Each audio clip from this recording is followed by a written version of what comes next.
কলিজা পরিষ্কারের পারফেক্ট নিয়ম শেয়ার করব এবং আস্ত রসুন দিয়ে কিভাবে কলিজা ভুনা করতে হয় সেটাও শেয়ার করব। হ্যালো এভরিওয়ান, আসসালামু আলাইকুম।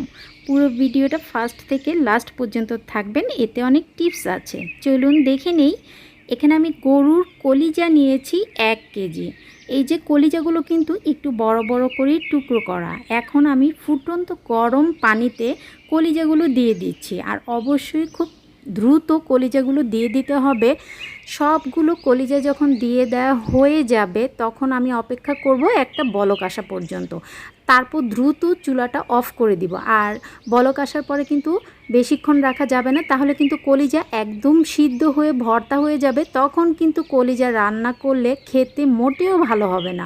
অবশ্যই কিন্তু একটা বলক আসার সাথে সাথে চুলাটা অফ করে কলিজাগুলো খুব দ্রুত গরম পানি থেকে আমি তুলে নিচ্ছি। এই যে কলিজা থেকে কিন্তু প্রচুর ময়লা রক্ত থাকে, সেই ময়লা রক্ত পানিটা কিন্তু গরম পানির সাথে চলে যাবে। আর উপরে যে পাতলা আবরণটা থাকে যখন ঠান্ডা হবে এটা টান দিলেই কিন্তু খুলে আসবে। আর এই কাজটা অবশ্যই করতে হবে, তাহলে আপনার কলিজাগুলো শক্ত হয়ে যাবে না, কলিজাটা সফট থাকবে। সবগুলো কলিজা আমি এভাবে উপরে শক্ত চামড়াটা ফেলে ছোট টুকরো করে আবার পরিষ্কার পানি দিয়ে ধুয়ে পানিটা কিন্তু ঝরিয়ে নিয়েছি। এখন চলে যাচ্ছি রান্না করতে।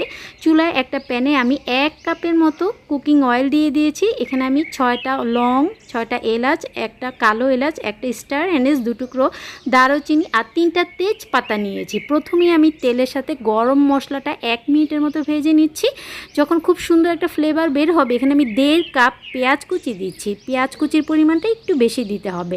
এখন আমি পেঁয়াজটা হালকা একটু ভেজে নিব। যখন পেঁয়াজ নরম হয়ে আসবে এ পর্যায়ে আমি বাটা মশলা অ্যাড করব। 1 টেবিল চামচ আদা বাটা, রসুন বাটা আর 1 চিমটি নিয়েছি আমি জয়ত্রী বাটা। আর জয়ত্রী বাটাটা দেওয়ার কারণে কলিজাতে যে একটা গন্ধ হয় সেটা হয় না এবং এর টেস্টটাও কিন্তু অনেক বেড়ে যায়। এখন আমি কাঁচা মশলাটা তেলের সাথে 1 মিনিটের মতো একটু মিক্স করে নিয়েছি। এখন দিয়ে দিয়েছি 2 টেবিল চামচ পেঁয়াজ বাটা। তারপর পুরো মশলাটা আবার একটু মিক্স করে নিচ্ছি। এখন দিয়ে দিব শুকনো গুঁড়ো মশলাগুলো। এখানে আমি শুকনো মশলার মধ্যে নিয়েছি 1 টেবিল চামচ করে মরিচ গুঁড়া, হলুদ গুঁড়া, ধনে গুঁড়া আর জিরা গুঁড়া।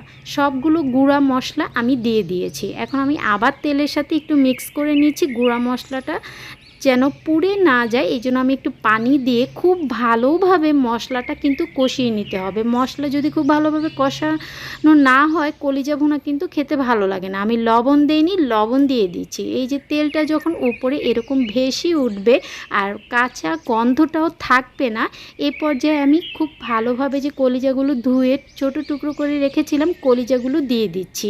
আর কলিজার টুকরোগুলো আমি আমার পছন্দ মতো কেটে নিয়েছি। আপনারা যদি আরও ছোট পছন্দ করেন বা আরও বড় পছন্দ করেন ঠিক সেইভাবে আপনাদের পছন্দ মতো কলিজাগুলো টুকরো করে নিতে পারবেন। এখন কাজ হচ্ছে কষানো, আর এই কাজটা কিন্তু খুব ভালোভাবে করতে হবে। আমি খুব ভালোভাবে 4 থেকে 5 মিনিটের মতো কলিজাটা আমি মশলার সাথে ভেজে নিয়েছি। তারপর আমি 1 কাপের মতো পানি দিয়ে দিয়েছি, কুসুম গরম পানি। এখন অপেক্ষা করছি একটা বলক আসা পর্যন্ত। কলিজাটা যখন প্রায় 50% মতো সিদ্ধ হয়ে আসবে এ পর্যায়ে আমি কেটে রাখা আলু দিয়ে দিচ্ছি। আর অবশ্যই আপনারাও চেষ্টা করবেন আলু দেওয়ার, কারণ আলু দিলে কলিজাতে কিন্তু অনেক টেস্টি বেড়ে যায়। এখন অপেক্ষা করব আলুটা একটু সিদ্ধ হওয়া পর্যন্ত। আর যেহেতু আমি আস্ত রসুন দিয়ে কলিজাটা ভুনা করব, আর এ পর্যায়ে আমি আস্ত রসুন নিয়েছি 4টা। আস্ত রসুনটাও আমি দিয়ে দিচ্ছি। তারপর অপেক্ষা করব রসুন, আলু, কলিজা সবগুলো যেন একদম পারফেক্টভাবে সিদ্ধ হয়ে যায়। আর আপনারা যদি ঝোল ঝোল পছন্দ করেন তাহলে কিন্তু একটু ঝোল রাখবেন। আর এখন যে কাজটা করছি এখানে আমি 1 টেবিল চামচ গরম মশলার গুঁড়া দিয়ে দিচ্ছি। আর এটা হচ্ছে সব রকমের গরম মশলা গুঁড়া করে রেখেছিলাম, সেখান থেকে 1 টেবিল চামচ সবার শেষে দিতে হবে, না হয় কিন্তু কলিজাটা টেস্টি হবে না। এখন কিছু আস্ত কাঁচা মরিচ দিয়ে দিচ্ছি, এটা ফ্লেভারের জন্য, এটা কিন্তু ঝাল হবে না। তারপর যদি আপনাদের ঝোল পছন্দ আপনার এই পর্যায়ে নামিয়ে নেবেন। আমার কিন্তু কলিজা রান্না একদম শেষ, লবণটাও পারফেক্ট হয়েছে আর একদম আলু, রসুন, কলিজা সব কিছু আমি চেক করে নিয়েছি, একদম পারফেক্টভাবে কিন্তু সিদ্ধ হয়ে গিয়েছে। আর আপনারা যদি একটু ভুনা ভুনা পছন্দ করেন এ পর্যায়ে চুলা রাসটা একটু হাইতে করে দিয়ে আপনারা কিন্তু এ পর্যায়ে আর একটু ঝোলটা শুকিয়ে নিতে পারেন। আমার কাছে একটু মাখা মাখা ভালো লাগে তাই আমি হালকা একটু মাখা মাখা রাখছি। আমার কলিজা ভুনা কিন্তু একদম রেডি। অবশ্যই আপনারা এই কোরবানির ঈদে গরুর কলিজা এইভাবে করে খাবেন, খুবই ভালো লাগবে। সবাই ভালো এবং সুস্থ থাকবেন। আল্লাহ হাফেজ।